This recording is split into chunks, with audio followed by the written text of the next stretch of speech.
I try to keep a very open mind to, personal self-care approaches or whatever that may not be very popular. But if I try it and it's helping, then like that is enough evidence to me. And I guess at that point, I think it's one of those tricky things where it's like, well, now does that qualify you to teach it to other people?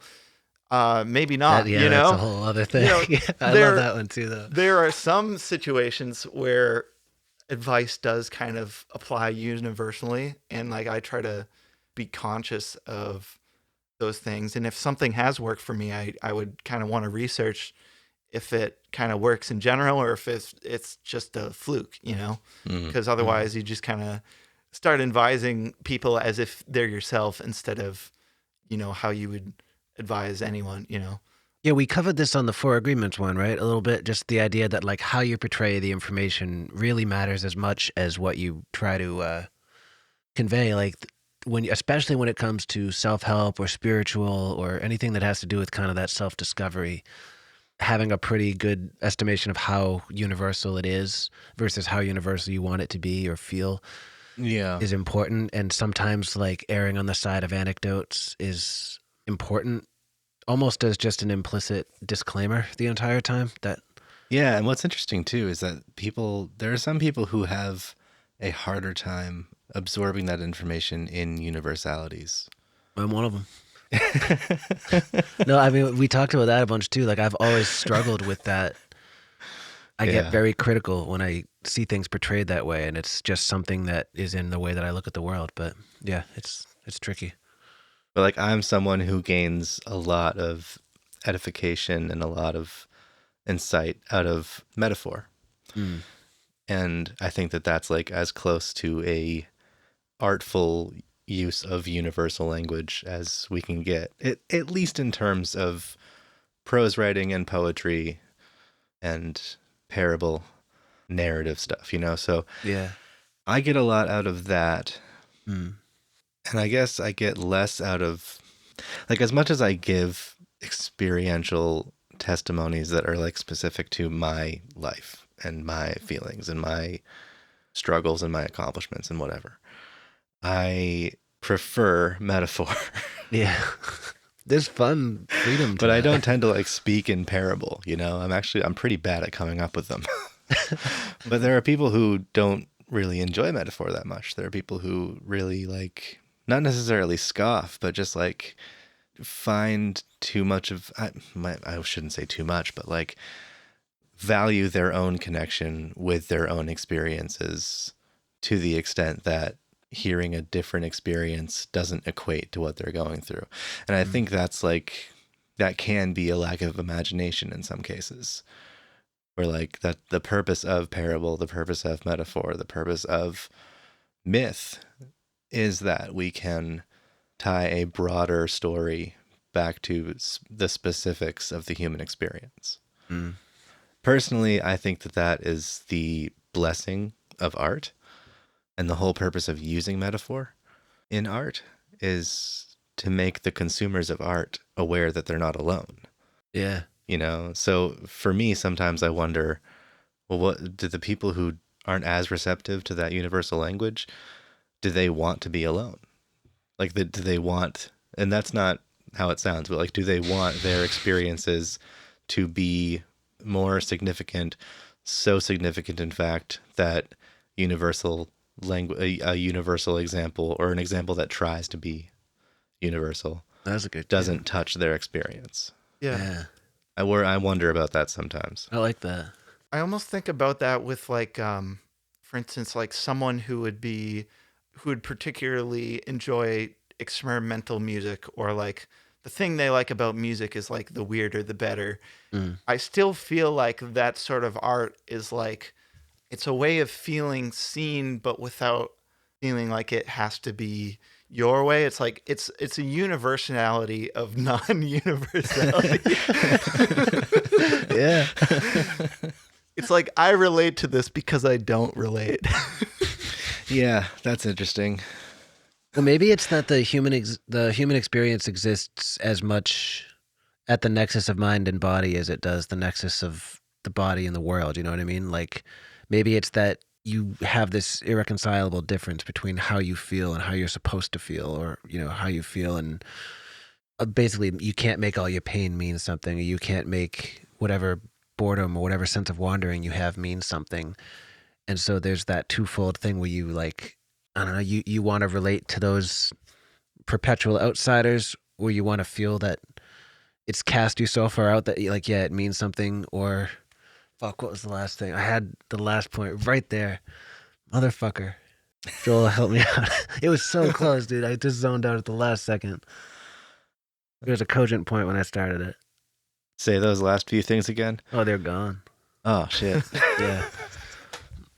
No, but I was just thinking about how like the human experience, it's just as much internal as it is external, like it's Yeah. just as much about relating to the fellow man as it is to make sense of those conflicting forces inside you. Yeah. And sometimes those two things don't click together very nicely. Mm-hmm. So it leads people to want to dignify that experience with like some life on the fringe, Yeah. because it gives you that hero's journey. Well, and then also there are so many like pairings of factors that can lead to the same experience. Yeah. Say there is something innate in you that you are born with. Okay, well let's use like panic disorder and PTSD, right? One is something that is a predisposition to anxiety, panic, hypochondria, whatever. And then let's say that like you can be just as prone to anxiety and panic if it's the result of a previous, stimulus that traumatized you. In that case, like what matters more? Is it your specific experience that you now experience a certain kind of trauma or a certain tendency to dissociate because of what has happened to you? And would someone else's experience with anxiety disorder or panic disorder be any less relevant to your experience if your symptoms are the same? So there are all sorts of like pairings and permutations of different conditions and different experiences that may result in the same symptoms or the same reactions or the same behaviors or the same thought patterns. And would anybody else's experience with that be any less significant to your life or your journey or your healing process, if what they have to say can help you? Like, just because they haven't had your experience specifically doesn't mean that their experience can't be a part of your healing process or a part of your processing of what is happening internally. So that's kind of where that all comes together for me, is like a big epiphany that I had around the time that I was 29 or 30 was that I wasn't unique, and just like looking at personality tests and looking at, like, I hate to invoke astrology as if it's as valid as some people would like it to be, but but looking at astrology as a methodology of assessing your personality type, or a methodology of assessing your strengths and weaknesses, or your tendencies as a human to chase certain experiences or to feel a sense of unfulfillment in some way, a lack of fulfillment in some way. Then like once you look at all those things, you're like, I'm not unique. I fit within a pocket. I fit within a set of codifiers and descriptors that millions of other people also fit within. And sure, your lived experience is unique to you. The conditions that you respond to and the conditions with which you respond to them are not unique to you. And that was a very insightful thing for me at that time, because like I had spent years thinking that I was suffering. And then I realized that it was suffering, but I realized that it didn't have to be that way. And I realized that like I was manifesting suffering by thinking that my personal needs and my lived experience and my felt experience were so unique to me that they couldn't be understood or couldn't be like contextualized properly within the ethos that I was trapped in, And that's not the case. you know? And I don't know if it was just a getting older thing or just like a sudden epiphany or what, but for me, that's when I started getting really interested in the concept of metaphor, Mm. because that allowed me to see, like, you know, I keep writing all these lyrics that no one's going to fucking understand. And what is the point of that? And there's value in that in a self-expression way, but it almost becomes valueless if you're just trying to describe who you are, but not trying to understand how other people might be the same, Mm. and you're not trying to seek solidarity. And I think that, like, the element of solidarity in art is a more valuable thing to chase than a conscious rumination of your own misgivings and resentments. Anyway, I'm done.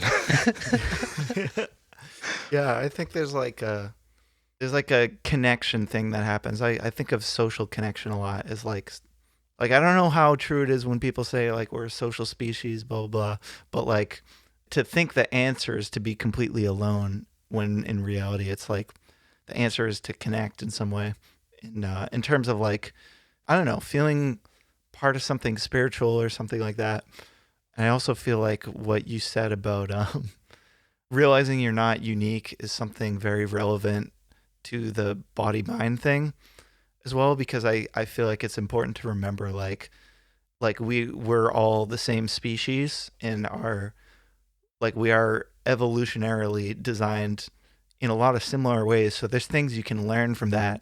You know, there's like everyone's unique as well, but like there's some sort of similarity to the point where like different people can learn the same physical exercises or the same technique in an athletic skill and stuff like that. And you can Hmm. kind of trust that it will work. And that's something you can lean on to feel like if you feel alone and lost and sort of connecting to the essence of your being, there's a lot of like tried and true things through body mind connection where it's just kind of like it's been documented for centuries that people have done this and it's brought them some sort of success or happiness, and that can be found through a process that you can learn almost like as a just a physical skill, you know. Hmm.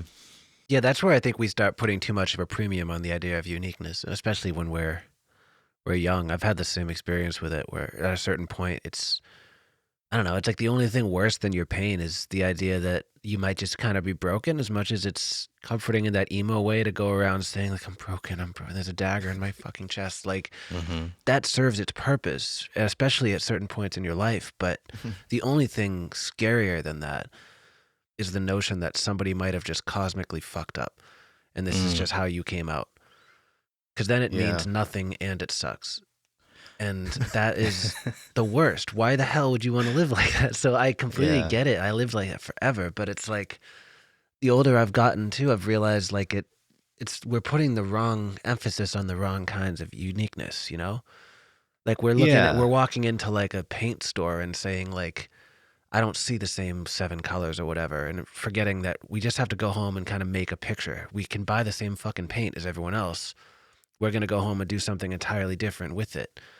But we get so fixated on like those base ingredients being different or our base human Mm. experience being different that we alienate ourselves and isolate ourselves and stop learning, essentially. We get so freaked out every time there's a potential revelation because it might disprove our theory that we've been chosen, Yeah. that we never actually do anything of creative worth, or we die young enough to get away with it. And it's like, it's sad after a while, you know, it's like it hampers that curiosity and that excitement. And you can still be in pain. That was a big revelation for me, is like, you Yeah. can have that revelation and still have every moment of every day hurt like hell.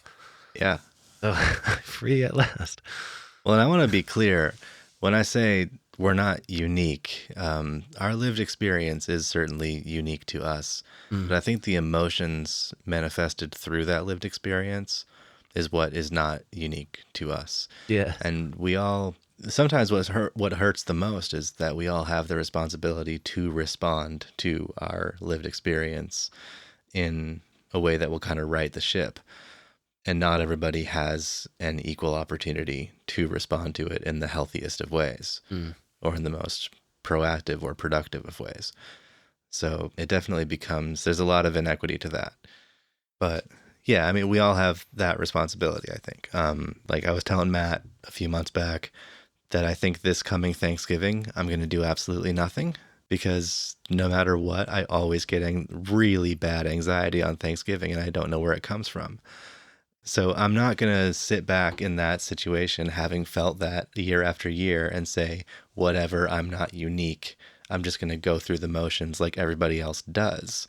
I have made a decision to respond to that emotion or that feeling and figure out why. So I'm kind of taking the initiative to respond to that feeling and challenge it. So in that sense, I'm not forsaking my belief that I'm not unique, but I am assuming the responsibility that, like, this is an emotion that is probably common because Matt gets this too. So. Also, dude, I just realized in this moment that that is the most pure way to honor the spirit of the first Thanksgiving, if you think about it. To abandon everyone? Because you're sort of deciding you've had enough of this persecution that you've been putting up with for years, and you're going to form your own, going to your own place and forming your own tradition. I like it. All the genocidal shit notwithstanding, that's actually the best way to honor that holiday. So, hell yeah. But yeah, it's also the recognition that, like, it might be unique to my lived experience, but it is not a unique manifestation of feeling and emotion. And being someone who believes that feeling an emotion, when felt that way with that type of frequency, should be confronted. That's how I'm going to confront it. At least start to confront it, and hopefully confront it successfully. I'm sorry, Owen, we've been talking for a while. No. Go on. Yeah, but I like, to me, that is a great example of, like, when something has not been working, or I shouldn't say not working, but maybe just not what you want to do for a long time, to feel that agency to change it and just see what happens. Because, like, worst comes to worst, you try that 1 year, and then you just either find out either it's good or it's bad, and then you take that experience and use it to inform future experiences. But one of the things that's been very helpful for me with any sort of mental development or finding my path in life has just been, like, you know, if something works, keep doing it. If something doesn't work, keep changing stuff and see what happens. Yeah. Because I think sometimes, especially if we hold on to beliefs told to us by other people that we can't change something, that can really lead to some ruts in whatever kind of different way.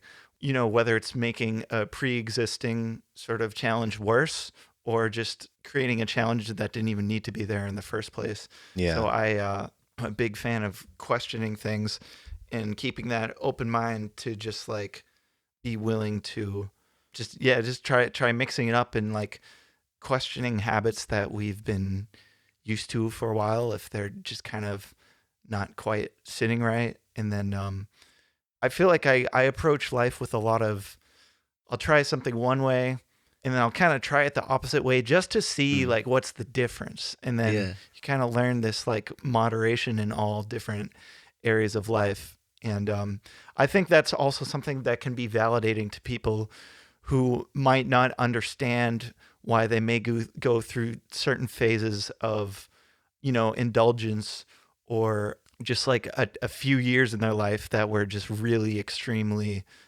like, an extreme struggle, or even, like, years of life that might have felt like a self-sabotage of some sort, to kind of zoom out and realize that somehow or another you were compelled to explore some sort of contrast that informs the future direction of your life, and to not really feel like that has to be fixed, you know?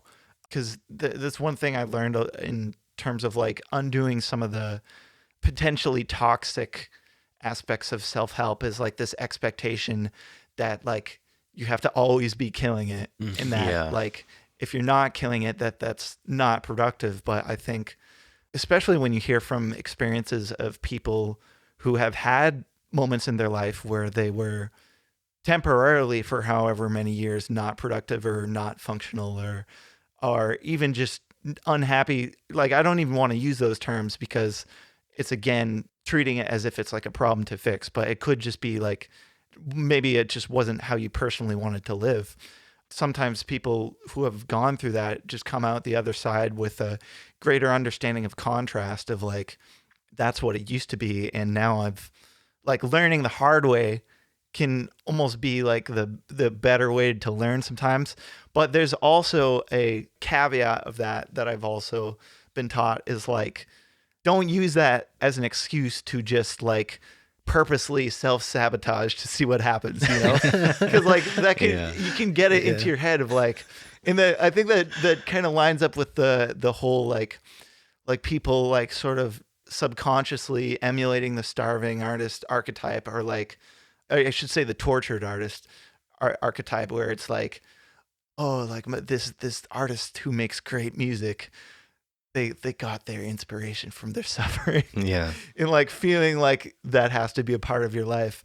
But it's like one of those things, like life is just going to do it to you. Like whether, like if it's meant to happen, it's going to happen, but don't try to do it to like get the, you know, experience out of it. But like you'll just know whether you're meant to be in that phase or whether it's something that is worth kind of taking initiative and being a proactive and like searching for a better way. And there's also just timing. Like sometimes there's a change you want to make within yourself, but maybe it's just not the time yet.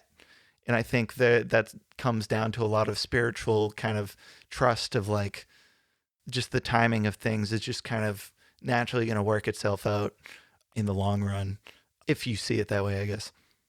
Well, and going off the starving artist and tortured artist thing that you said, like, that's one of my favorite misnomers about stuff like this, because it sort of carries with it the implication that artist is weak, you know, that like, that there's that sense that their art bypassed them and went from pain to world, and it just sort of existed. And I don't like that sometimes, because it's like, I think at the end of the day, especially if you're an artist, you work with what you've got.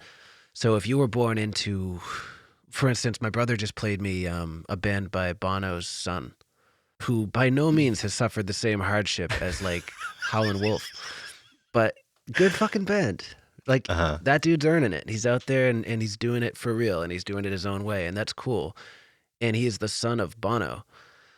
And I think it would be criminal if he went out and decided he needed to sound exactly like Kurt Cobain in order to be a rock god, or to live exactly like Kurt Cobain, rather, because that would be so wrong on so many levels. Because by that same token, it's like, I hate the notion that because a guy like Kurt Cobain wore his pain the way that he did, or same with a guy like Elliott Smith wore his pain like he did, there tends to be that sort of implication that they're weak, or that we got to see them as their pain was subsuming them. And it's like, these guys were strong as shit. Like anyone who's in that position and can get up and put out another record or fight as long as they possibly can, that is a strength, you know? Right. And those people are working with what they have just as much as any of us are obligated to work with what we have. I mean, naturally, we'll all go through phases or huge chunks of our lives where we'll sort of feel like we have to put on a mask, but that's kind of its own thing, you know? Like that's, you got to learn somehow. Like you've got to learn the ropes, and like part of learning the ropes is learning like these are the people who have done it, and you copy and mimic, and then eventually progress back to a place where you realize kind of what you're left with. Yeah. But I think that applies to so many things, and art is such a poignant way of getting to the real crux of it, because you get to see different sides of a human being, and you get to see somebody really putting themselves on the line more than maybe if they were like, you know, if Elliot was like managing a hedge fund or something, we might not have these insights. But it's true, I think, of any industry, of any person, of any form of expression or connection. You know, all we have is what we have. Yeah. Better or worse. And to go back to dissociation for a moment, I think that might be one of the best ways to avoid that habit, is to actually engage with the pain that way.